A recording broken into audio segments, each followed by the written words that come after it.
Society is breeding a new kind of criminal.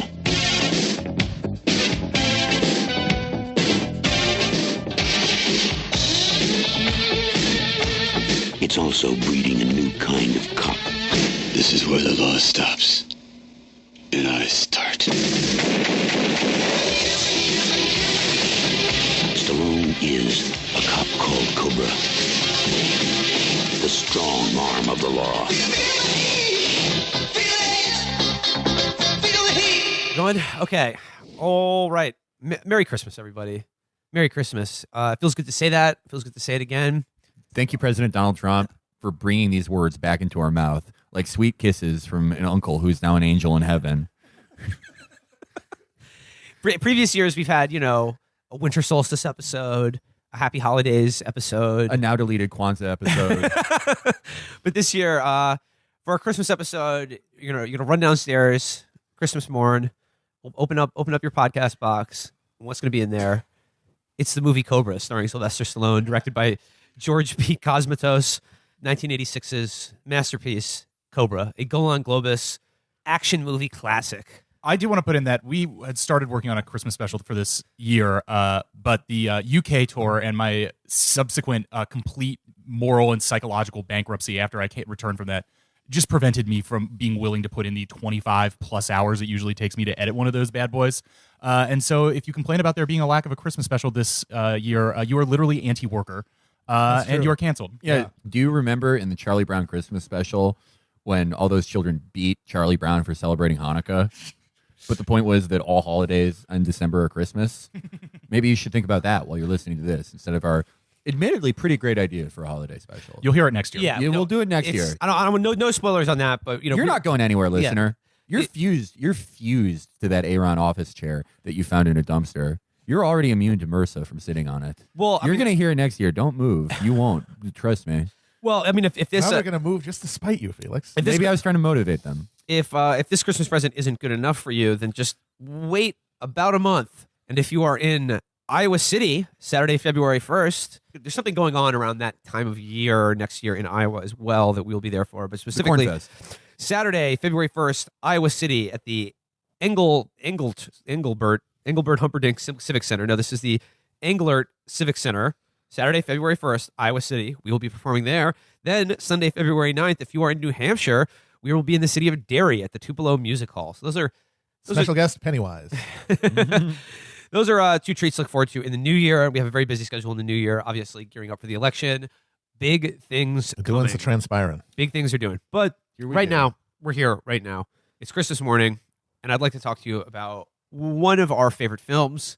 It's a movie that's been referenced, I think, a fair amount on the show. We certainly talked about it before, and it definitely slides right into like the Chapo sort of fascist 80s action movie canon. And I would say that this is sort of the platonic ideal of a reactionary 80s action movie written by someone with like a dog IQ. Yes. Yeah. This is, and by that I mean Sylvester Stallone. Yeah. Oscar-nominated screenwriter. Did an Oscar-winning screenwriter? He did not win. Okay, he was defeated by Patty Chayefsky. No way, dude. Close What? call on that one. Could not see that coming. Oscar-nominated screenwriter. Also wrote the screenplay for this film, based on a novel, which is, in my mind, even funnier. The idea that this is the movie with the axe gang running around was somehow a piece of literature. Well, for literature fans, you will remember Richard Yates' final novel, Cobra. But no, for real, the novel that is based on is called Fair Game, and it's really just about a cop. It's about how Scooter Libby outed Valerie playing Wilson. About a cop trying to keep a woman who saw a crime from getting killed. That's the entire, that's the only thing in it that's in this. The cop's name, spoiler alert, not Marion Cabretti. But they did remake it again under its real name, if anyone has ever seen the Billy Baldwin, Cindy Crawford movie Fair Game, based on the same book as Cobra. Well, this one is from 1986, like I said, directed by George P. Cosmatos, father of Panos, if you're familiar with the films Beyond the Black Rainbow, and last year's Chapo Pick O' the Year, the incredible Mandy. So we got there's a strong lineage involved in producing this movie. You got the Cosmatos, and then you've got Stallone and his brother Frank. Sadly not involved in the movie in any way. Spiritually, I think. Spiritually, if you're like me, or if you follow Frank Stallone on Instagram or social media, you will realize that spiritually, intellectually, and politically, this bears the mark of Frank. Oh yeah, yeah. It's got Frank all over it. So like I said, like if you want, if you want to understand the sort of trace the DNA of America's, current slide into fascism, you really have to look at the Golan Globus movie production house of the 1980s, and this film in particular, for I would say, more artfully, but also like inexplicably, in a way that this is what the movie gets to, is that fascism essentially, nothing about it makes sense. No one's reasons for doing anything have to be realistic or even sane, or like even have any internal logic. And in fact, it's better that it doesn't. And that is the pull. That is the draw here. Pure action for its own sake. Absolutely. The action is the juice. The action is the juice. So this is Cobra. I'll just say the movie begins with a voiceover by Sylvester Stallone, who says, "In America, there's a burglary every 11 seconds, a violent crime every 25 seconds, a murder every 24 minutes, and 250 rapes a day." And then it just just gears up, and he's like, "Time to go to work. Time to make the donuts." Time to make the donuts." And while he's saying that, the camera is panning over his pearl-handled black matte 45 caliber pistol, and while eventually it turns so that the barrel is pointing directly at the camera. At you, the viewer. Yeah. No, yeah, exactly. Like, he is the voice of law enforcement in this country. But the very first thing the movie shows you, Yeah. the viewer, is a bullet being fired directly at your face. Yes. What if it's firing at a criminal who's taking you hostage while in the theater? What if the criminal's right behind you right now? Exactly. Yeah. What if, this is sort of like a reverse Foucaultism, where everyone is their own criminal as Ooh. opposed to in their own prison? Do you think when Stallone first saw like a rough cut of this movie in that opening scene, he reacted similar to like the Edison train movie when the gun gets fired? Well, he probably, after seeing that and realizing he was not shot, was like, "Looks like I caught the bullet. I'm faster than I remember." And like in the opening credit sequence, you're sort of intercut between a guy on a motorcycle pulling into the parking lot of a lovely grocery store in Southern California, but also intercut between very scary shots of sort of a group of people standing around, like, in an abandoned factory around sort of trash can fires, clanking axes together. Yep. There's a couple of shiny stainless steel axes everyone's got, matching pair, in unison, clanging them over their Clank, heads. clank, clank, And clank. it really is a cross section of society, because you have people dressed like that 80s punks that were in all those movies with leather jackets and stuff. Studs and shit. But also just the guys in suits, dudes who look like accountants and dentists and stuff, just banging the damn axes together. So, in the world of this film, there exists a sort of pseudo-satanic, like nihilistic street gang that again, does crimes, does murders purely for the sake of killing people. There's no money involved in it Yeah. at all. And as we later find out, the most interesting facet of this gang is that they all have day jobs. Yes. And they just congregate at night to sort of inaugurate what they call a new world that they will midwife through axe murders. Yes. They're going to just randomly By murder doing- people by until doing- everyone just decides, you know what, we were really going to stick on this whole no murdering people thing. But if you guys keep insisting, fine, murder is fine. Well, there is, like, we alluded to, like, the accountants, the guys in suits in the X Gang, and that represents the ideological split in the X Gang. The PMC has unfortunately infiltrated X Gang and co-opted their radical language. But for the most part, it is about direct action. It's about raising awareness of how you can just murder someone with an axe. And hopefully, like, when, this is a loaded term in organizing, I know, but like regular people see that you can just murder whoever with an axe, they themselves will do it, and Yeah. then we'll have revolution. They kind of do a murderous version of a break light clinic in this movie. Well, I mean, oh, great! This guy got elected. This guy got elected to Axe Gang National. Just great. no, yeah, like there's a lot of like there's the Axe Gang members that are into doing direct action. One of them, in specifically, who's the lead. He's sort of like the gritty of the Axe Gang.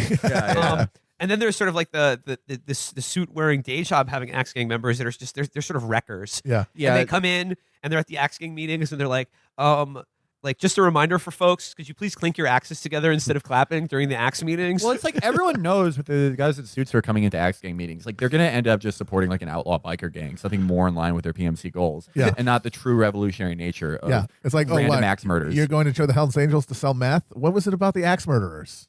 Yeah. Now you're just trying to make money? It's pathetic. Someone needs to buy the axes, though.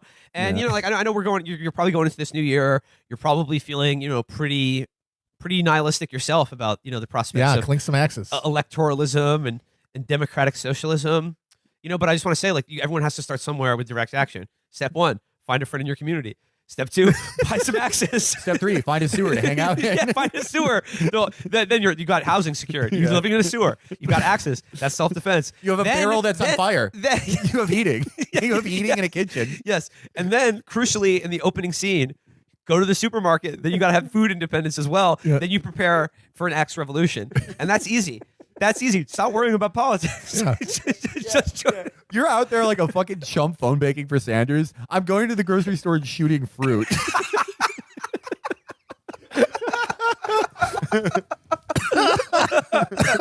well, yeah. So like this is there's a lot going on in this movie, but like the lessons I take it from it are about praxis and direct action. For sure. This is a movie about that one. It's about praxis. Yeah. about So yeah, praxis. the first scene, of course, is a comrade.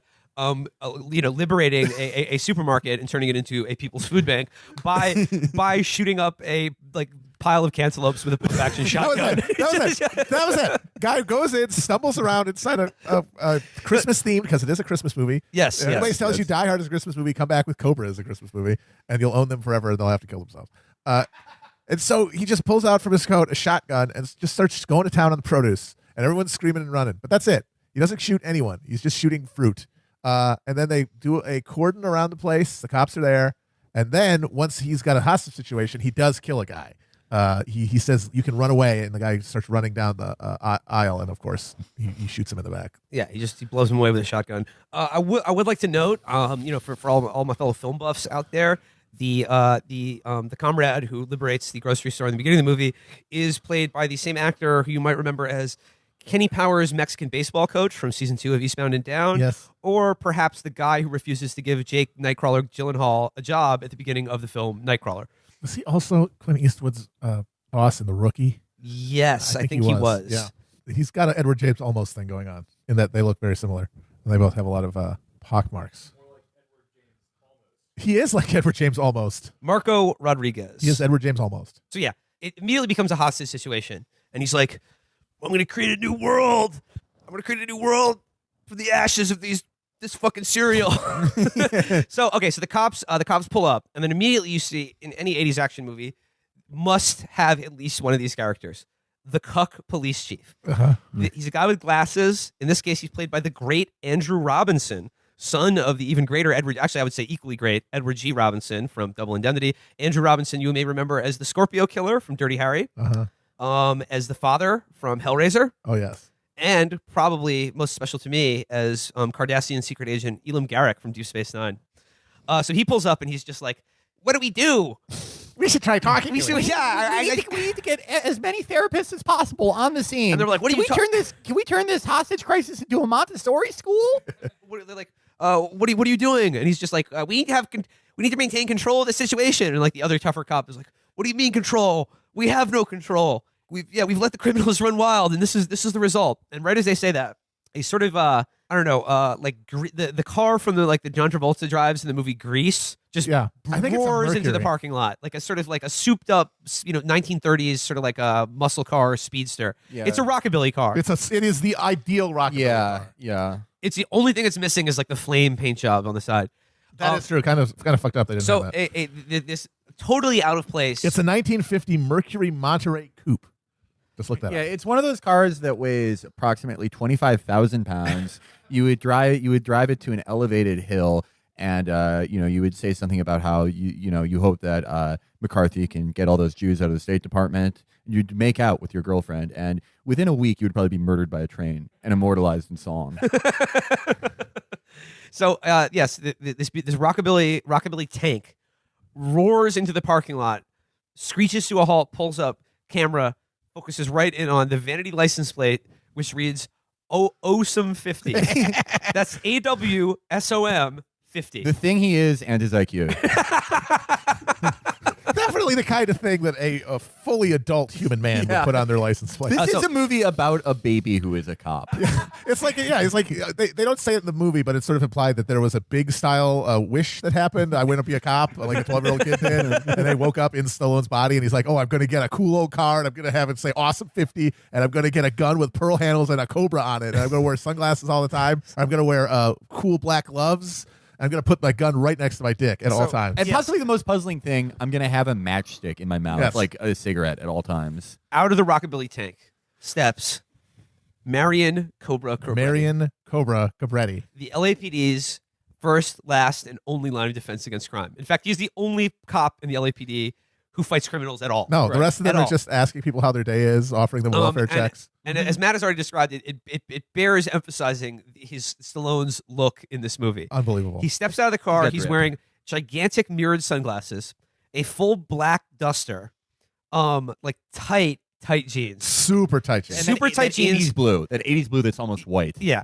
A matchstick sort of like sticking out of the corner of his mouth. Like a silk black button-up shirt that's like all puffy like a pirate shirt.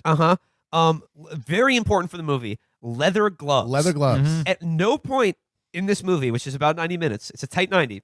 At no point in any scene in this movie, and I checked for it, does Stallone ever take off his leather gloves. Yep.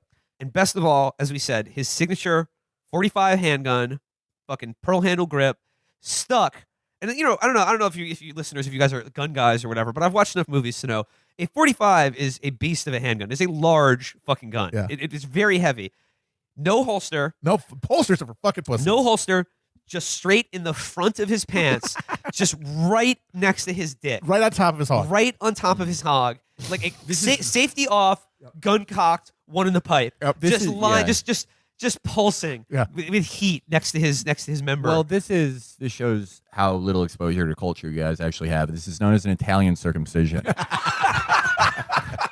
When over the course of the year, the hot barrel of your gun melts your foreskin off.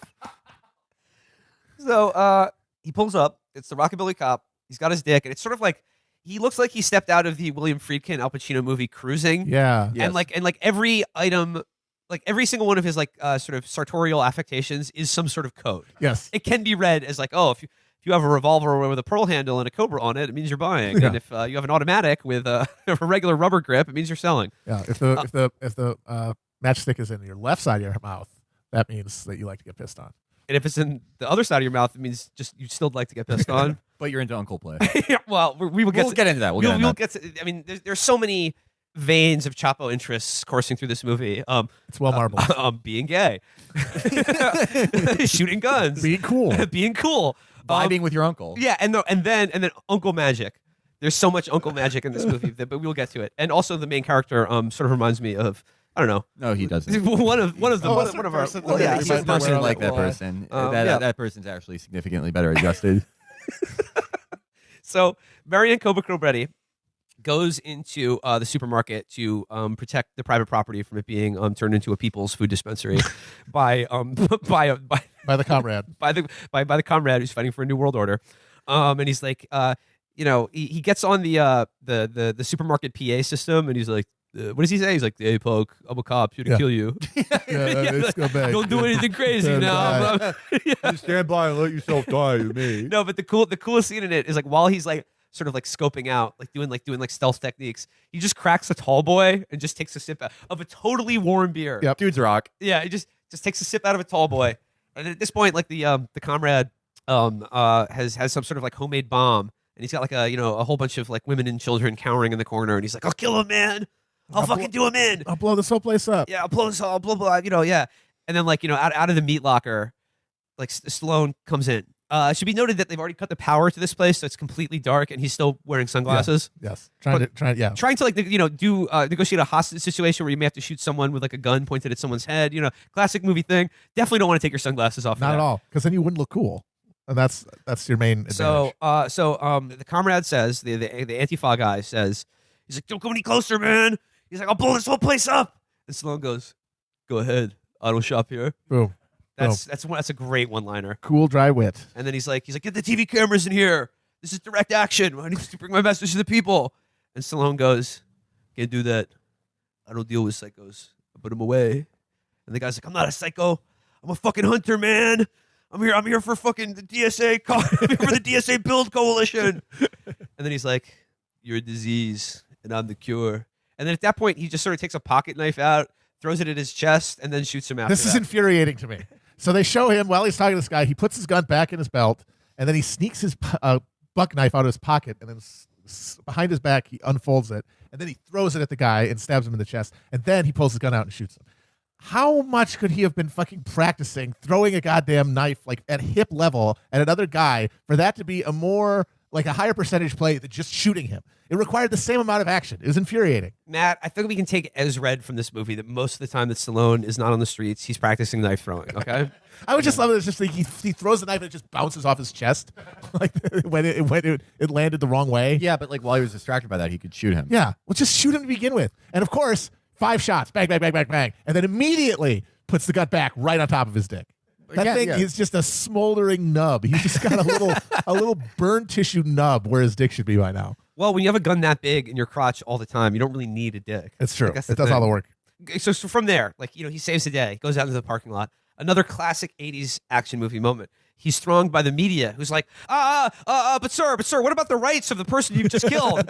And then like, sir? Yeah, like, he's like, who made it? What about due process? Like, why, sir, why didn't you let him kill the hostages? Sir, my diaper is full. Could you please change me? I'm a big baby. And then like, no, they're yelling. Like the press is just yelling at him because they didn't give him due process. And then of course he grabs one of the reporters. He grabs the reporter, pulls his face down, and then like, rips the sheet off the fucking corpse of the dude that the Antifa comrade blew away for, I don't know, for hoarding Eichmann that he for hoarding milk or whatever. Yeah, he was making sure people wouldn't get grapefruits. That guy knew what he was getting into when he signed up to work at the grocery store.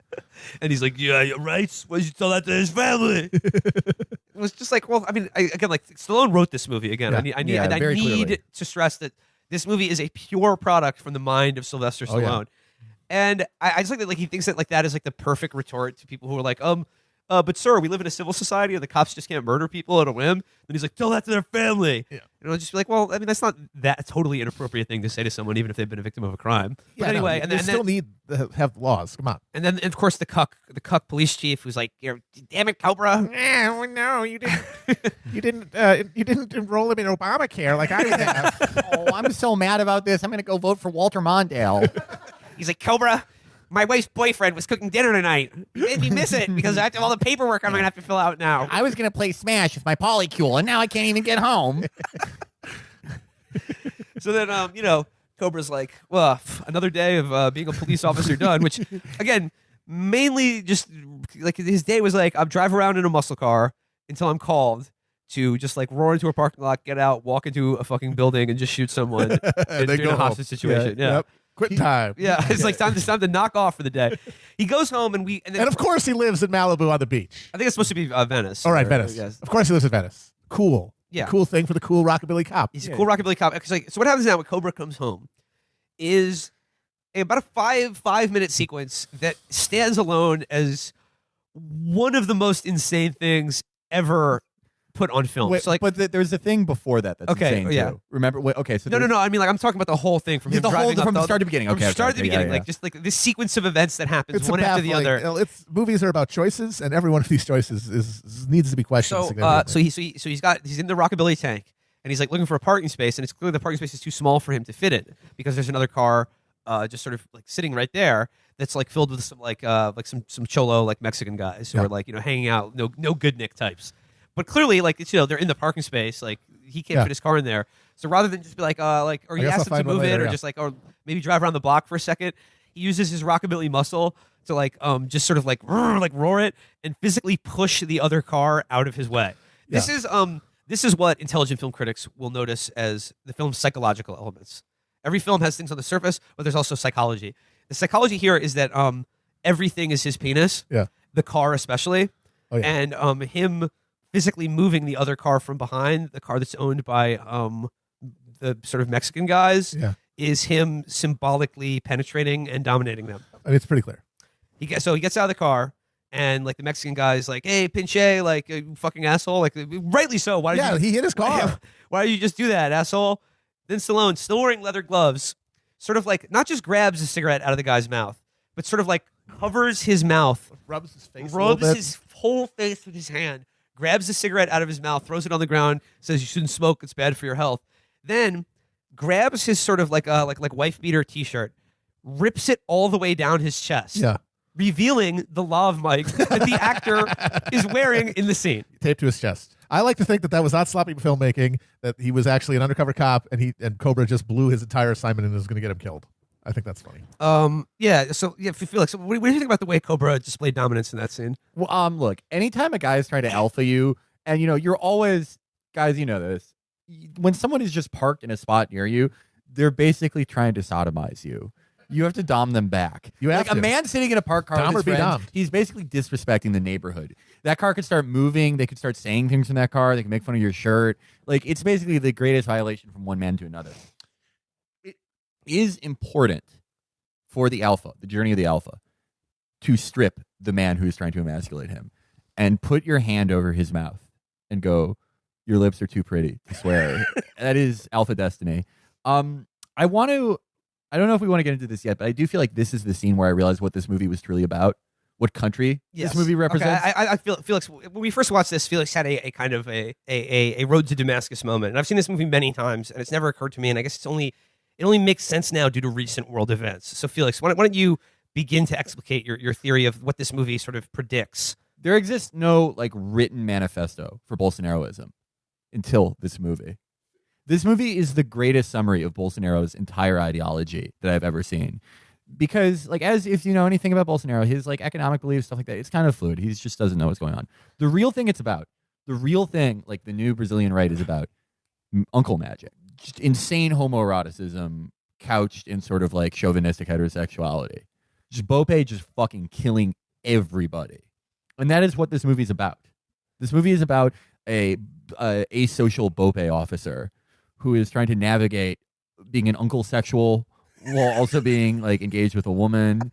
It's about how just there's so many sickos out. The only way to protect society is for cops to kill 30,000 people a day. While looking cool. Looking cool, the most important part. You have That's to the be most important part. aesthetic. It's the aesthetic. Cobra is aesthetic. Yes. A Brazilian cop, aesthetic. Yes. It's not just our cops, just some fucking fat pig and 3 layers of body armor and a hot dog neck. Oakleys. No.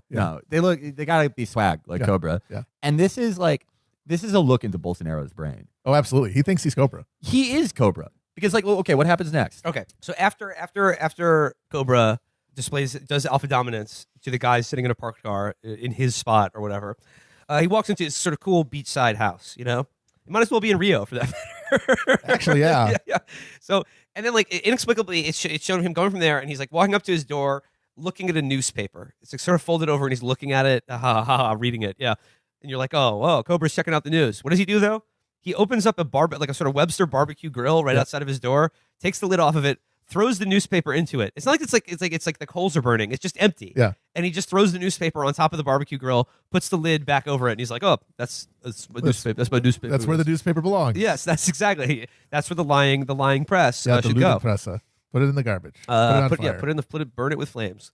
Okay, then he walks into his sort of cool beachside apartment. It's like a cool single guy pad. He also has not taken off his sunglasses. No, has not taken off his leather gloves. never. Has not taken off his a duster jacket. Mm-hmm. Before we get into the amazing the scene, should we talk about how his apartment is appointed? It's an amazing place. It looks like something that a 12-year-old interior designed. He's got a cool rhino sculpture on top of his television, and he's got a styrofoam model of the Empire State Building. I'd like to point out who also has a rhino sculpture on top of their television. Holy shit, it's you. Oh my god. You're fucking Cobra. You are Cobra. You're Cobra.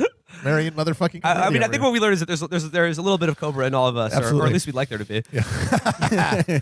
He's clearly also was a nerd and an early yes, this is also computer interesting. adopter because he has he has one of those PCs in his early apartment PC in 1986. Not a lot of people had that. I guess it's implied that he only uses it for solving crimes or whatever. It's where he keeps his files. We find out about later that he has files, which is very adorable. So the idea that the Carnivale cop is fucking got a bunch of, is doing investigations in between just shaking his ass in the street and murdering people.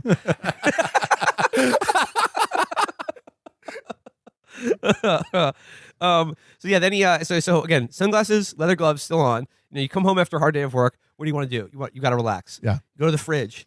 Takes out some cold pizza, carton of eggs. Classic chill. All your macros. Yeah. He sits down at his work desk with a pizza, carton of eggs. Opens up the pizza box. There's a single old slice of pizza in there. What does he do? Start eating it? No. That's for fucking losers. That's for betas. That is for Argentinians. No, yeah. That's what Lula's government would have done. That's what they made the police do. Yeah. Which is just like eat pizza with their hands. Pathetic. Yeah, Or Lula. on a plate. Yeah, Lula wanted the cops to have their fingers dirty so their guns or knives would slip out of their hands when it comes time to arrest the scumbags. So what does Cobra do? He takes out a pair of like gigantic like desk scissors, not like cooking shears, like scissors that you would use to cut, large quantities of paper. I use them for my projects. Make dioramas of the crime scene. He cuts the pizza with a pair of sort of office scissors and just cuts the tip off. Paleo. Tip, yeah. And just makes he circumcises the pizza and just makes a perfect smaller triangle of pizza. Throws the other 2/3 of the pizza back in the box and just leaves the little pizza triangle on his desk. And then does he eat it? Like, does he eat it at any point? I forget. He takes a bite. He takes a bite and forgets about it. Then he opens up the carton of eggs. I'm like, oh, is he going to crack an egg into a beer? That's sort of like a little bit of a Rocky reference, maybe a little too on the nose. No. Oh no, he won't. There's not even eggs in the carton. I was like, what? Fucking twist. Opens up the carton of eggs. It's all his gun cleaning supplies that he keeps in his refrigerator in a empty carton of eggs. Yeah. And then he just begins to like just chill, lay back, relax, clean the handgun that just burned his dick off. He's actually going to clean the flesh, the curdled flesh off the barrel of it. Well, okay, have you ever you thought you're shooting a 45 APC round at a scumbag and your foreskin just comes plopping out of the floor? It's really embarrassing. And then he turns on the TV and it's like a local news reporting where they're like, this is the 15th knife murder that's happened in the last 2 days, been carried out by the same perpetrator who's would have been caught already were it not for our liberal justice system. That at that point he takes off his sunglasses. For the first time in the movie? Like, you have to take them off for the dead. Yeah. Yeah. No, it's like he does the Chris Farley and the Schlitz gay commercial. He just flips it up. Bow, bow. Murders. So so from there, it cuts to it's introduced the concept of the axe cult. And the fact that there's been 15 of these knife axe murders throughout the city. Which makes me wonder, when the guy went and shot up the grocery store, was he just so excited by the whole project that he had to do his own thing? Because he's not fitting the MO of the rest of the murders at all. Well, no, I told you, he was part of the Axe Gang Build caucus. He was slightly a splinter group. Ugh, those records. Then we see the Axe Gang, the lead Axe Gang murderer played by, what's his name? Brian Thompson. Brian Thompson, who you might remember as the alien bounty hunter from the X-Files. Yeah. The dude who you had to kill with an ice pick to the back of the brain. He has one of the most singular faces. He's got that Robert Zadar head. That just huge, blocky skull. He is a scary looking guy for sure. And they show him just him and his gang just smash the window of some lady's car who's coming home from work and just kill her, just murder the shit out of her. So and then then Stallone's back at police chief headquarters and they're talking. Oh wait, they're in the morgue, even better. And they're sitting around talking about hey, how do we investigate these crimes? What do we do here? No one saw any of these murders happen. What the fuck? How do we stop this? And the Cobra says very reasonably, he's like, oh, I'm going to try to stop them. I'm going to catch the bad guys. And then the cut cop says, you'll violate too many civil rights. He goes, this is not your specialty. We need to do midnight basketball. That's what's going to stop these murderers. He's like, get out of the crime lab, Cobra. Yeah. You don't know. Yeah. This is not for you. But it's funny that he's in the police morgue, and this is a theme that you'll see throughout the rest of the movie as well. Is that everywhere he goes, he can't stop fidgeting with things that are around him. So he's literally twirling a bone saw on his finger while these guys are just guys know anything about fingerprints or DNA or something? No, he's a fussy little baby is what he is. So basically the cops are just saying just go home and wait to do what you're told, Cobra. The real cops are not investigating this crime now. And then it begins they say that this is a phrase that's repeated throughout the movie but never explained. They say that he works on the Zombie Squad. The Zombie Squad. Sounds badass. Matt, what you looked into where he got this phrase from, right? Apparently it's from a Belgian police unit. Chris, you said? Yes, he was inspired by a real-life zombie squad in Belgium who were empowered to, the quote in the IMDb trivia is very funny. Well, let me look it up real quick. Because it makes as little sense knowing the inspiration as it does in the movie. Hello, I'm from Le Zombie Squad. I'm here to make sure that your wine is up to code. Stallone said he got the idea from LAPD's zombie squad from the real-life zombie squad in Belgium, comprised of cops who go out at night and handle crazed criminals on their own terms. What does that mean? So Vigilantes. Yeah. But Matt, Murdering like, people? didn't you say like that has an eerie? It just makes me think of the Brabant killings, which was this mysterious spree of very. They were actually very similar to the first scene of this movie, where guys would roll into grocery stores and just start shooting everybody. They've been often linked to like the. But this was in Belgium, Yeah, right? to the special in the 80s. In the 80s, Yeah, it often got leaked to like special forces and cops and stuff. At least that's the theory. It'd be funny though if he was inspired by those guys who literally were basically doing axe gang shit. Yeah. So then we're treated to one of many amazing 80s song, like 80s style movie songs in this movie. This one's just called Hold On to Your Vision. I tried to record enough of the lyrics to this, but all I could hear was Hold on to your vision. And this is very important because the female lead of the movie and the future ex-Mrs. Sylvester Stallone, Bridget Nielsen, is driving by the scene of one of these murders and accidentally gets a look at the face of Brian Thompson. Even though she doesn't know that any crime has been committed. She She just knows that he's scary looking. Yeah. And, like he pulls away. He has a very distinctive face. And so then we see his Cobra and his partner, who's a very important character. He's the uncle. He's the uncle. He is the uncle. Yeah, he's the key uncle component of this entire thing. Yeah, Stallone is a nephew. The uncle is someone he wears sort of like a newsboy cap. And He was Poppy on Seinfeld, if anyone remembers. oh yeah.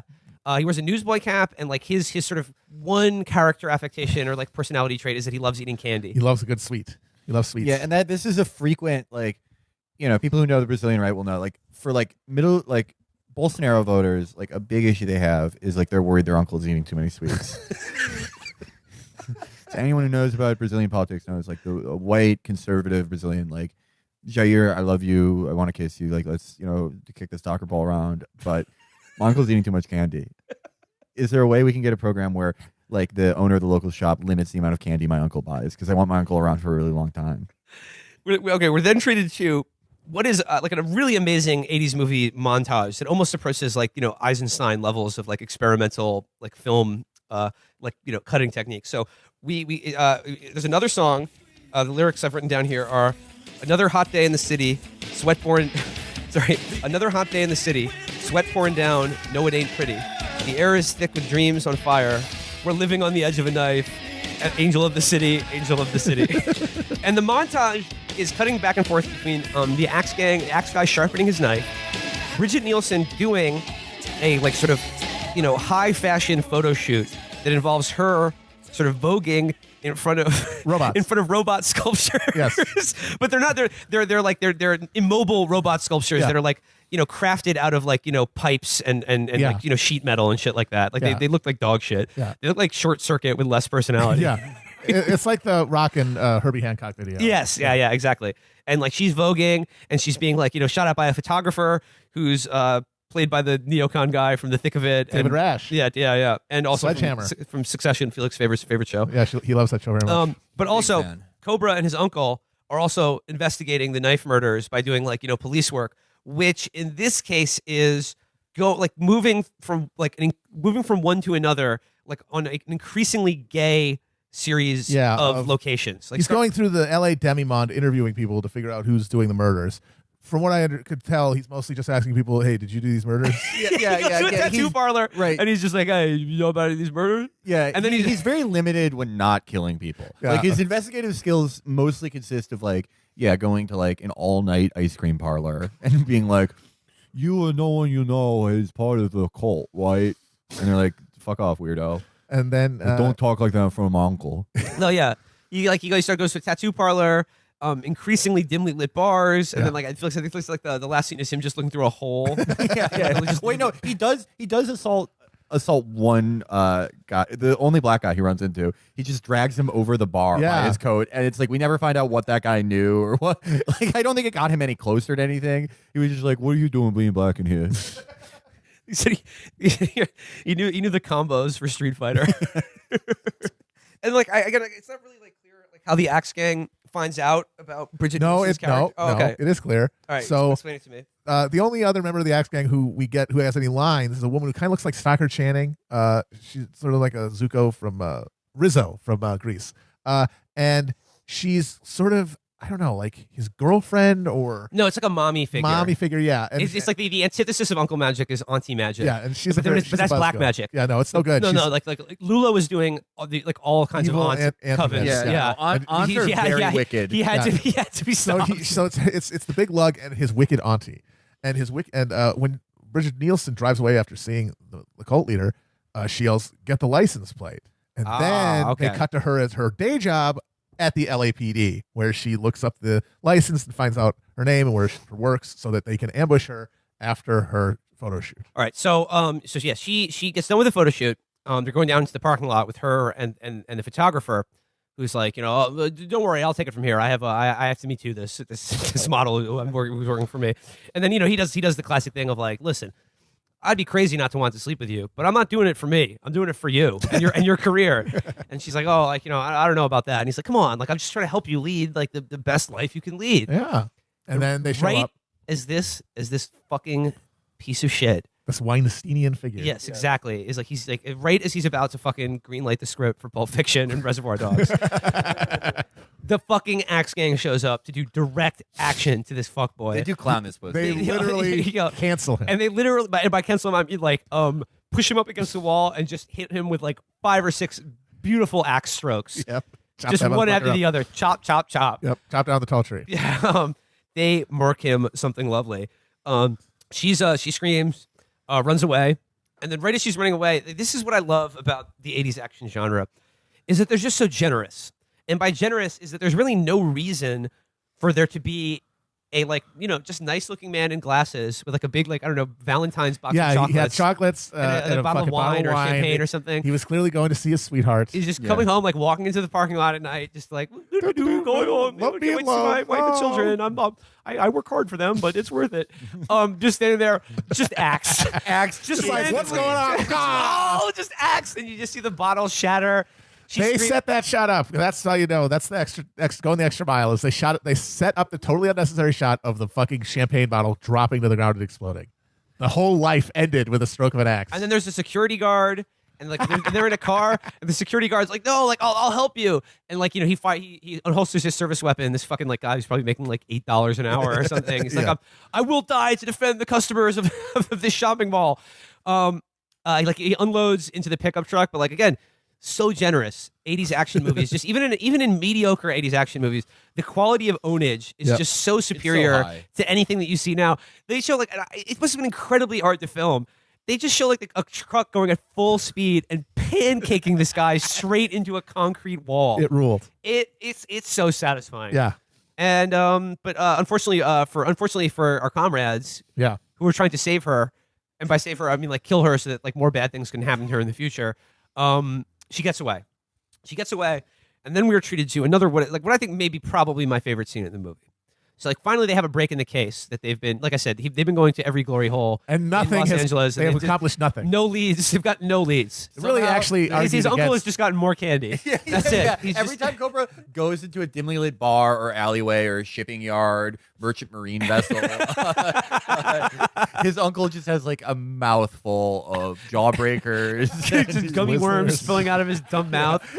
He's got fucking milk duds idiotically pouring out of the sides of his leather jacket. His uncle is a sweet buffoon, and Cobra has got nowhere. So finally, they have a break in the case. They have a witness who's almost been axed. She's the only survivor, and this is I guess maybe 15 minutes after she was almost murdered and saw 3 different men be killed brutally right in front of her eyes. She's in a hospital, and she's being interviewed by these 2 fucking morons. Oops. This uncle and his nephew. And the uncle is like, he's the nice guy who's just like, hey, like we're some good guys. They're gonna have to ask you some very bad questions. And like she's clearly in shock, PTSD, like trauma, like in every way, like shaking from the horror of what's just happened to her. And now she has to deal with these 2 fucking idiots. So just imagine this. Imagine that's your woman and that's just happened to you. You have some fucking oaf in a newsboy cap who's just drooling fucking like pop rocks all over your fucking hands and shit. Who's just like, hey, you do drugs? No? Fuck. Okay, well, that was my only lead on why this happened to you. Like, okay, good. And you would think you were in hell. You would think there's just this 5'5" muscle-bound simpleton in a duster and sunglasses and a matchstick, just being like, looking at a human skull or something. Yeah, no. Again, while his uncle is asking this woman these questions about this horrible trauma she's just experienced, he's just wandering about the room, just like, I don't know, just looking at an EKG machine, making noises that are copying the noises that it makes, going boop boop boop. I think I could be one of these. Yeah, machines. just moving a wheelchair back and forth. Yeah. So like, just squirting the interferon in his mouth. Yeah. Hey, what do you know? It tastes like nothing. So imagine you're a woman or just anyone who like a violent crime has happened to, and then you have to talk to the fucking police. You got the uncle who's fucking just like you can smell M&Ms on his breath or something. 3 lollipops. Yeah, he's got 3 lollipops in his mouth, just being like, "Oh boy, you ever done drugs? Oh well, shit, I'm out of questions." And then you turn to your side, and you see a man wearing mirrored sunglasses in a completely pitch black hospital room. In a pitch black hospital room, you see a man wearing mirrored sunglasses, a black trench coat, just drooling on a matchstick, coming towards with a gun in his waistband, coming towards you with leather gloves, with his hands outstretched, just like, "Oh, what'd you say?" You would like honestly, you would go into a coma. Yeah, like your body would shut down from the fucking trauma of that. So yeah, through their incredible bedside manner, they're able to discern that, she saw the face of the axe killer, and most crucially, that he did not act alone. Very importantly. Yes, because nobody else believes that this is a gang of This killers. is a criminal conspiracy. Mm-hmm. Mm-hmm. So from there on, they bring in what is possibly the worst police sketch artist ever to be employed. Since the man had to draw the Alabama leprechaun. Yeah. No one has my been this God. bad at drawing from a description. Oh my Like- God, like- that is exactly. That should be the art for this episode. Yeah, no, I want that picture to be the art for the episode. And they're like, is this the man you saw? And she's like, yes, in a Dick Tracy comic strip in the 1930s. No, it's like I look at the police sketch artist. It's just like they make him do drawings for like that people describe, and then they give it to the person as a memento of their crime. Like, oh, you can put that on your refrigerator. Good job. Oh, isn't it nice? Like wait, why? Why is this criminal as big as the house? Yeah. There's no perspective here. And Is that 4 fingers on each hand? Yeah, just there's no there's just like no shadowing. It's just this is terrible. But he's our special guy. We're proud of him. I do want to say that even though this is one of the worst police sketch arts in any movie, it does also look uncannily like Brian Thompson. Because Brian Thompson Yeah. looks like a poorly drawn cartoon. Yes, he does not have as Matt human features. points out, he looks like an Easter Island head, Yes, and this he's a drawing giant looks Easter exactly Island like head. that. Yeah. Like Yeah. you would look at that drawing and say, "This looks like no human being that ever lived," and then you would meet Brian Thompson, you'd be like, "Oh, it looks like that human being." I mean, he just has Easter Island. He just has incredibly deep, sharp cheekbones. Yeah. It's like really strange. So, like then Brian Thompson and his aunt. Again, it's like the inverse Yeah, of the Uncle evil Magic aunt. is Auntie Evil. Yeah. And he's like, she's mine. I'm gonna kill her. So then it shows like the inside axe cop, who's a member of the axe momentum caucus, the good one. She is like, okay, I know where the cops have her. Like, we're gonna kill this witness. So even though he knows there's been a description of him given, he's like, I'll just dye my hair and walk into this hospital. Yeah. It's like we're looking for a 6'7" man whose face looks like a Halloween mask. But it said he was blonde. No, you just keep going, sir. Right this way. Yeah. So he gets into the hospital and then immediately kills a janitor and steals his clothes and then kills probably 3 or 4 other people in the hospital. Seemingly just sort of for fun. Yeah. Like, just, he got distracted because he just loves murdering so much. He really does love murdering. They love it. They love it. And so then he almost kills Bridget Nielsen in the hospital. And this is like Stallone is like, I'm gonna go home and check my files. Yeah, he goes over to check the files after she gives him the cartoon drawing. And He's like, I'm gonna compare this sketch against my book of Tom of Finland drawings when I go home. so he's at his home. He's like, I think I've seen this sailor before. He's at home looking on his amazing state-of-the-art PC through his files when 2 guys come to try to murder him. Presumably part of the Axe Gang, although honestly they never actually established that. It's just 2 door-to-door dudes. sickos. It's just some sickos who show up, and he just murders the sickos. And then he realizes, oh, if they're coming to kill me, then they're also trying to kill her, which once again feels kind of like a stretch. There's a lot of leaps of logic in this movie. And then so he drives to the hospital in time to see her having escaped the clutches of the bad guy, which is when they decide they have to get out of the city. And then they meet again with the cuck cop, and they're like one of them says, do you know you have an attitude problem, Cobretti? And he goes beautifully, yeah, but it's a little one. And he even does like a little hand gesture. He holds out like the, it's what small. the little stands for. It's small. Like a baby. Like he's a man baby. It's small. And then they agree to put the witness in a safe house. And also another thing that I really like is Stallone's like, you don't get it. There's a whole army of sickos out there. They'll do anything to grease this broad. And then they're like, and then the cut cop Andrew Robinson is like, this gang of killers theory seems a bit. What are you basing it on? It seems a bit far fetched. And this is right after. Oh wait, this is right after there's a car chase where they try to kill him. Yes, they try to and kill him he killed 2 guys at his house. At his house, and like somebody called the hospital to take 2 like uniformed police officers off their appointed duty of guarding this woman's hotel room. Yeah. And then Andrew Robinson is like, it seems like it's all just a sick prank to me. He says this is all some sick joke. It's like, well, that's the solution. Thank you, Andrew. It's an episode of Punk'd. No one's actually dead. It's redonkulous. So yeah, so then they agree to let Stallone and his uncle escort Bridget Nielsen to a safe house. After there's a car chase where Stallone destroys his rockabilly car. Anything else happen in that scene? Yeah, no, it's just a car chase. It's just a car chase. A lot of property damage. Pretty cool. Oh, it's probably Chris. You pointed out. I think it's maybe one of the earliest uses of like a nitrous booster tank in an action movie that I can remember. Yeah, write in if you've seen an earlier use of a nitrous switch in a rockabilly tank in an action movie. Yeah, earlier than if it was 1986. before 1986, I would love to hear about it. My other favorite thing about this car chase is that it is pretty awesome. It's a pretty great car chase, but seemingly every new shot transports the car chase 20 miles in a different direction somewhere in Los Angeles. It'll be like they're zooming through a wharf, and then the next shot they're going over a hilly bridge in Venice, and then the shot changes and they're like in the middle of downtown Beverly Hills. There's zero continuity in it, but you know what? Who cares? It's fun when the tankers explode. Yeah, it's fun. And then also I forgot this. Right after Bridget Nielsen was almost murdered again, she's confronted by uncle and nephew in a hospital room again. She's doubly traumatized. And what do? They just do like bants with each other about what food they're gonna eat. Yeah. That's her hospital food. Yeah. And he's like, "Oh, you want the cheese? Yeah. Why'd you have some of this?" And like they're just doing bants with each other, and she's like, "Oh my god." Yeah. Why No, does this she's keep happening actually to show me? her being like, "This is in hell. I'm in hell." Yeah. So eventually, the Cuck Police Department allows Cobretti and his uncle to escort Bridget Nielsen to like a safe house in like Big Sur, California, like I don't know, a 10-hour drive outside of LA. But fatally, though, the third big mistake. They also choose to have the evil aunt be the third police officer joining them, which is like why this was so brass eye. Like the one thing we were trying to prevent. This is the one thing we didn't want to happen.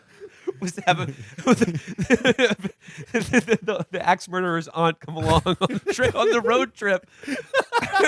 Well, they didn't know she was his aunt yet. They haven't determined that. Yeah, but there's really no reason for another police officer to go on this road trip. They take 2 fucking cars. Yeah, it doesn't seem to make They any take 2 sense. cars, so uncle and aunt are in one car, and then Stallone and Bridget Nielsen are alone on a date together, and we get another 80s action song that I tried to transcribe the lyrics to as best I can. So this song is Feel the Heat.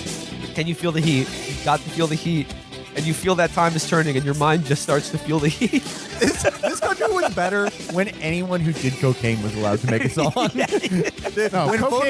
Phone Booth doubled his recording studios and just cocaine users across the country could be like, I have a great idea for a song. And Everyone the song was like, the clock on your life is ticking. Are you going to answer? Are you going to answer? It's the clock. I love you. Yeah, no, cocaine is still collecting royalties for all of these songs. Like if you were a child in the 80s, you remember your dad going into the bathroom for 20 minutes of Thanksgiving, and he's like, I gotta go for like an hour. I got an you thought he idea. was having an affair, and before you knew it, you could buy a jacuzzi because your dad had a one-hit wonder song called like The Radiator of Love. That was just was The the Radiator of Love 47 times. The name of the first one, because that is the most cocaine song. Oh yeah, title no. I've The name of ever the heard first in my life. song in the movie is "Hold On to Your Vision." The single most cocaine sentiment ever expressed. Literally. Hold on to your vision, dude. Dude, no, you gotta hold on to No, your vision. dude, you gotta open that restaurant. Hold on to that vision. Hold on to it. That song should be called, it's like calling a song like, no, start that line of jeans.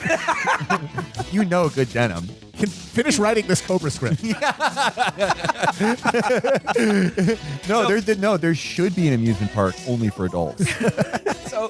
So in the car, like Stallone and Bridget Nielsen have a little date, and I like to think, in real life, maybe this was the moment where they fell in love. I believe it because in real the life. sparks just fly off the screen. Yeah, the chemistry There's between some them. amazing chemistry here. Say what you will about this movie, but they have the most. It was electric. It was like Bogart and Bacall. Oh, absolutely. They have a date. They go to dinner. But right before the date, we have the single most Bolsonaro dialogue, exchange conversation in this movie. Yeah. They're in the car and they're driving, and Bridget Nielsen says to Stallone, "There's all these crazy people everywhere.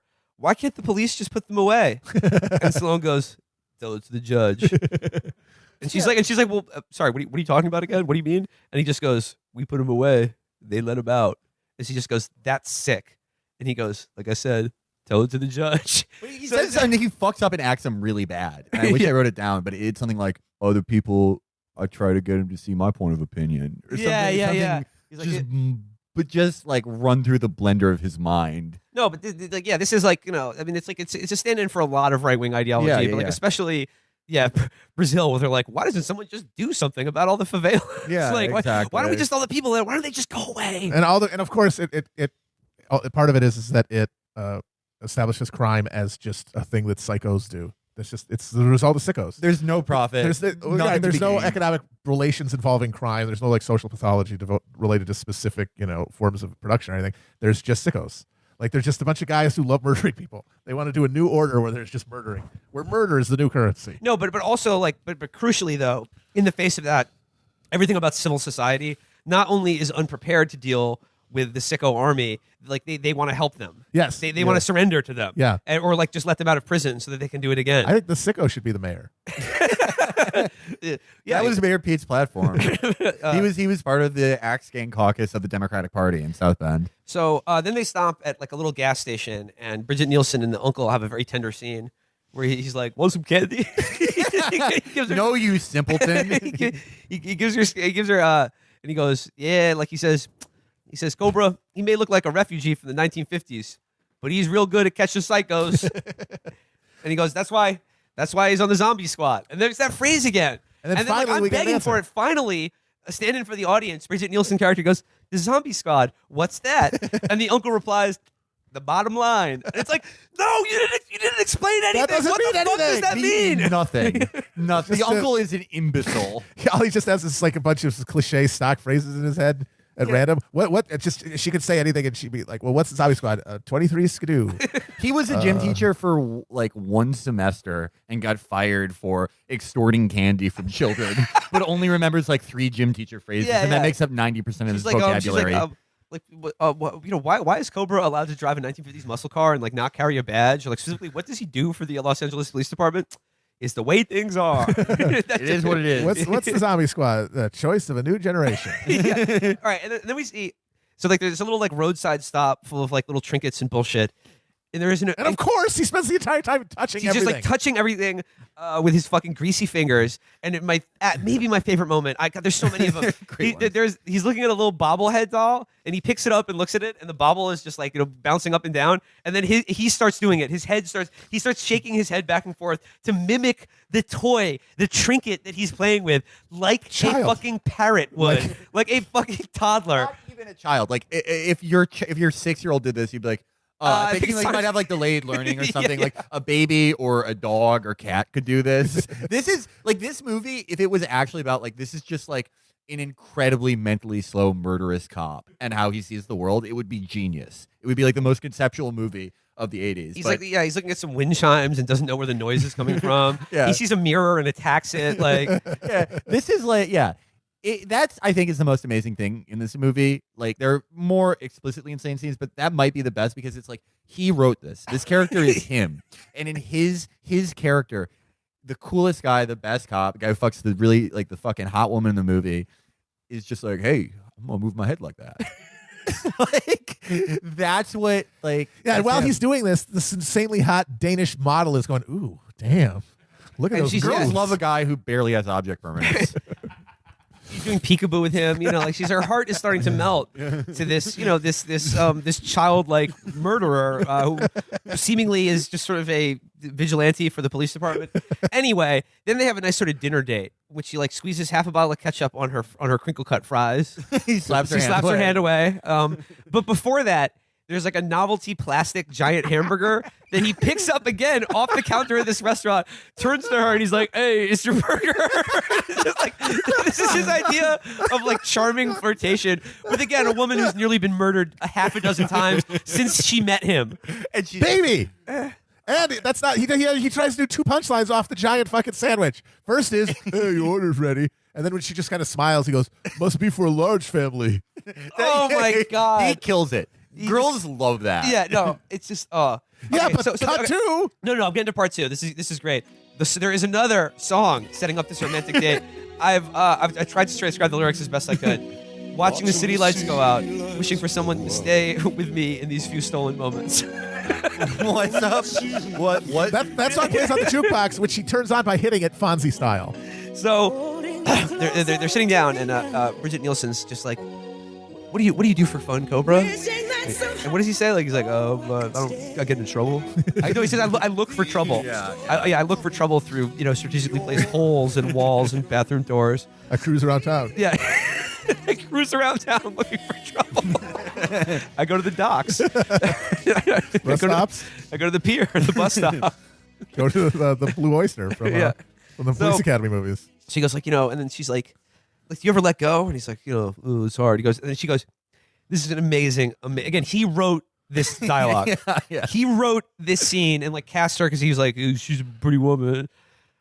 She says to him, what I mean? She goes, do you ever get involved? And he just like, without missing a beat, matchstick still in his mouth, looks up from his fake hamburger directly in her eyes and just goes, with a woman? And then she says, like, yeah, with a woman. He's like, with a real woman? And she says, like, why not? And he goes, a few times here and there. I mean, like, look, it's just like he's like his sexuality is very fluid. It's very fluid. It's like it can either be woman, uncle, or gun. So, and then what he said is, it'll be hard to find a woman who can put up with the way I live. Cutting up pizzas all over the place. Cutting up pizzas, Ripping shirts off of men. not owning a couch. Okay. I can. Having jewel pods all over the floor, using his living room as a storage room. Not having hand towels. Having, piles of gamer powder all over the place. Regular sized towels that you can use as hand. If you have a hand towel, you can't use it for your entire body if you're in a pinch. If you have a regular sized towel, you can use it. I'm nothing like Cobra. I'm absolutely nothing like Cobra. I don't know, man. I've been to that place. I'm nothing. I don't even know where my scissors are. No, Cobra is significantly more organized That's and true, socially adjusted than you are. I am very well socially adjusted. Okay, well, my next note here is I just in my notes here. I said this movie is also about Felix, and then my next note is her and Cobra have sex. Sorry, it's not about Felix. There are things Cobra does that I do. I'm very charming to women. I know how to talk to them like Cobra does. Yes, you do. Yeah, women really do. Women find it charming. Yes, they do. Okay. They love talking about stretched res on Fortnite. They can love never it. understand that. What we lost when they took that out. Now you have to fight the sickos who took away FOB. So yeah, she's like, so then they're back. For some reason, they're staying in the same motel room together. This is a normal thing that the police do. With, It's for extra safety. And she's like, I can't sleep, Cobra. You keep clicking your gun. You keep pointing your gun at me and cocking the hammer back. Why are you doing that? She's like, gotta be prepared. No. So yeah, they have sex. With the gloves on. Of Yeah, course. he does not take the leather gloves off. Never. It's pretty hot, actually.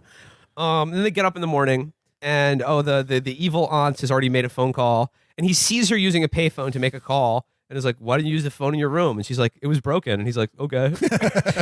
Master detective. So they wake up in the morning, and they're like, well, where's Officer Stalk? Oh, by the way, the name of the aunt is Officer Stalk. Stock, yes. Stalk, as in to stalk and kill. And they're like, well, where'd she go? And they're like, oh, she's gone. Uh-oh. And then they notice she's just run across the street and is pointing at them wildly to like an army of men on motorcycles and pickup trucks. And then the uncle goes, I never liked that bitch. And I was just thinking, well, maybe you should have fucking acted on your quite obvious suspicion a little earlier in the movie. Okay, it's tell IA that this woman's part of the Axe cult or buy more candy. So Real Sophie's choice here. So when she drops the dime, Brian Thompson gets the entire Axe gang together. Yeah. And so it's a convoy of motorcycles. They were teaching film school at UCLA. Well, see, that's what's annoying is that they don't have a montage of everyone dropping what they're doing at their day job, grabbing their axe, and getting on the motorcycle. That would have been funny. The guy in the suit, they're like, you haven't finished trading these French bonds. You haven't finished trading the De Gaulle bond. And he's like, I have a project I have to do. And he just takes a giant axe out of his desk, and they're like, when Solomon Brothers comes in to acquire this investment bank, they're not going to put up with that, him being in the axe murder game. So from there, we get, I think a pretty awesome shootout. Where Well, it's mostly just like, him just murdering them. well, it's just wave after wave of guys on motorcycles falling off of them as they're gunned down by Cobra. Who do not have guns themselves. I really don't know what their plan is. they're able to escape, and like we get a classic finale in a Showdown in a foundry. in a steel foundry. Yes. And it's like there's sparks everywhere.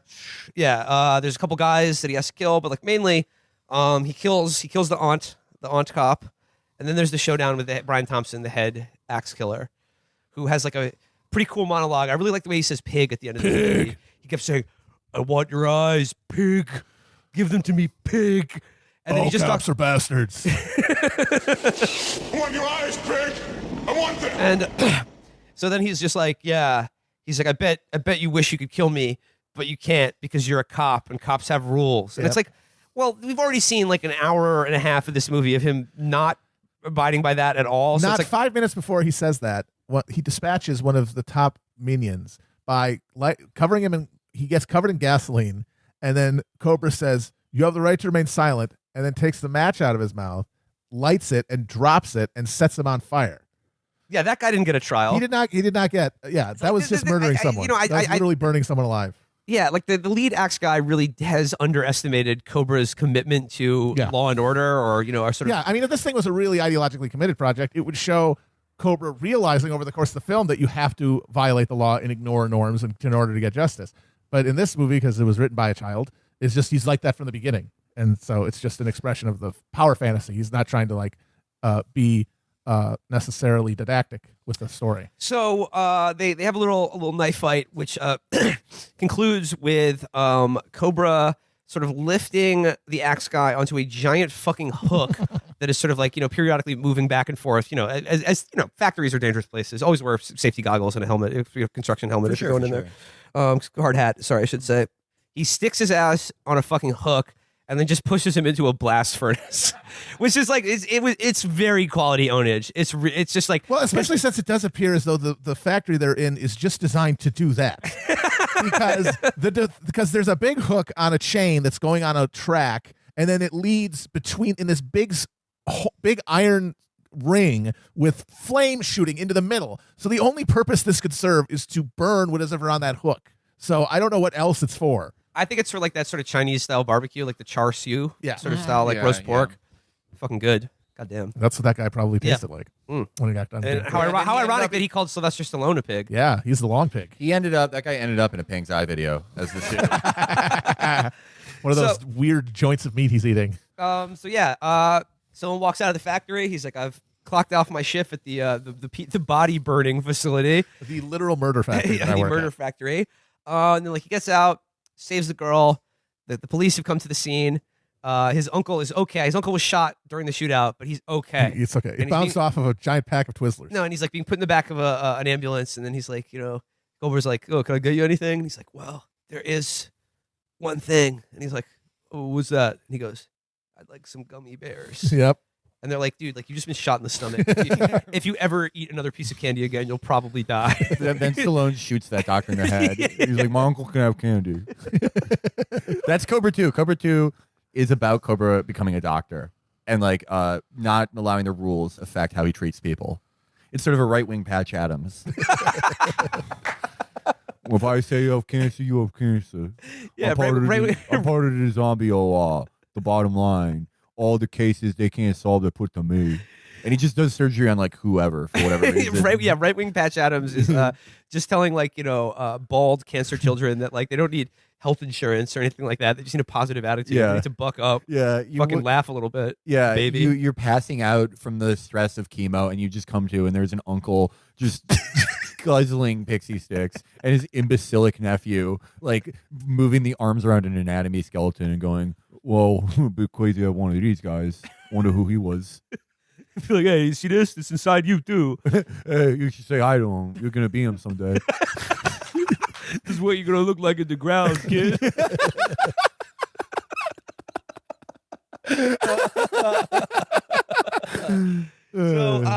And then finally, right before he rides into the sunset with his beautiful Danish model, now sort of like Uncle Wife. Uncle Wife, yes. Yeah, with his Uncle Wife.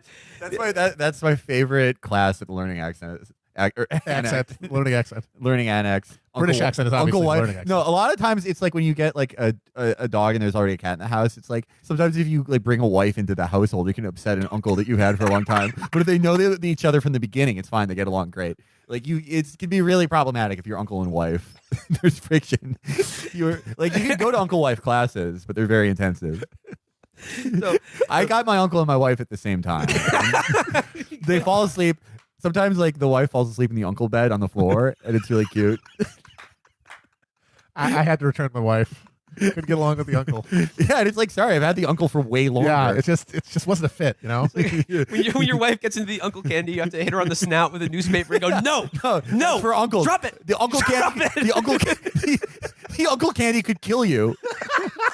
There's stuff in there only uncles can digest. My wife got into my uncle's candy supply and her heart exploded. We had to take my wife to the hospital to get her stomach pumped because she tried my uncle's Tootsie Pops. Oh God, this is.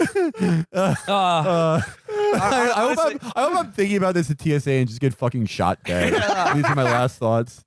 No, seriously. If you guys don't enjoy this Christmas present, we're not having Christmas fuck next you. year. Fuck you. guys. No Christmas. I hope your uncle and wife get sick. No, so finally, the denouement of the movie, the real climax is Andrew Robinson, the cuck cop, shows up after the fact, after there's literally been a war, Yeah. he's probably killed like 60 people easily. Conservative. Oh yeah, and he goes, good job, Cabretti. I of course would have found a more subtle solution, but whatever. The subtle solution to 100 people on motorcycles trying to murder you. yeah. I would have tried to negotiate. No hard feelings now. And Stallone just sort of looks at him, goes for the handshake, shakes his hand, and then just cold cocks him dead in the jaw. Classic move. And then goes, no hard feelings. Yeah.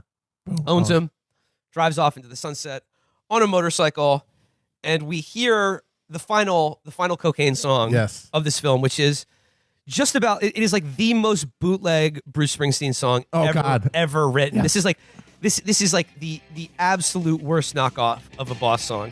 And it goes like this. You better wake up, little Johnny. You better wake up soon. The time has come for us real soon. Time is on the move. It's going much too fast. Turn the radio on. And then turn the radio on is the chorus. Fire. And then they go, they're fighting in the jungles. They're fighting in the streets. Okay. And then it's just like, who's fighting? yeah, they're fighting in the jungles. They're fighting in the streets. They're working in factories, eating sandwiches of deli meat. I just made up that last lyric. I remember they're fighting in the jungle. Hot fire. Fighting in the streets. And then it's like, turn the radio on. Come on, Johnny. Turn the radio on. That's where music comes from, Johnny. It's the radio what we're listening to with me and you. And that credits roll. Mm-hmm. And that is your Christmas Cobra. Cobra. Fire. Yeah, if you want to understand Bolsonarismo, That is it. It's all there. Shout out Uncle Magic. Shout out to our one fan that I know in Brazil. Yeah, enjoy. Brazilians love the computer. I'm sure we got more than one. They do be on that computer. So, Merry Christmas to all you Chapo heads out there. Please give your uncle a big hug. Yeah. Yeah, All right, tell him how I'll- much he means to you. Watch out, like, depending on what breed your uncle is, the furs of the tree can be poisonous to him. So, like, make sure he doesn't eat it or drink the water. Larger uncles can handle it. Like, it's not ideal. But, like, if you've got a small breed uncle, definitely don't let him get into that. And if you meet an uncle that's like a little hostile or something, remember it's not the uncle's fault. It's the nephew's fault. There are no bad uncles, only No bad nephews. uncles, only bad nephews. Yeah, exactly. And please adopt, don't shop for uncles. Yeah, no. Please do not get your uncle from an uncle breeder. Yeah. I know you think you may like it. I know you think your uncle may have killed Almar al-Baghdadi, but you don't want a military style uncle. They're not for like household use. Did you hear there's a new bill allowing veterans to adopt the uncles that they use in war, though? It's kind of nice. That's beautiful. Thank you, Yeah. President Trump. No, and seriously though, Merry Christmas and just like Happy New Year and just like thank you to our President Donald Trump. Yeah, Of course, as always. he brought the In all jobs back, seriousness, and we'll yeah. always be thankful to him. Yeah, absolutely. If you are having Christmas this year, thank God. If you're having Christmas in English, thank Donald Trump.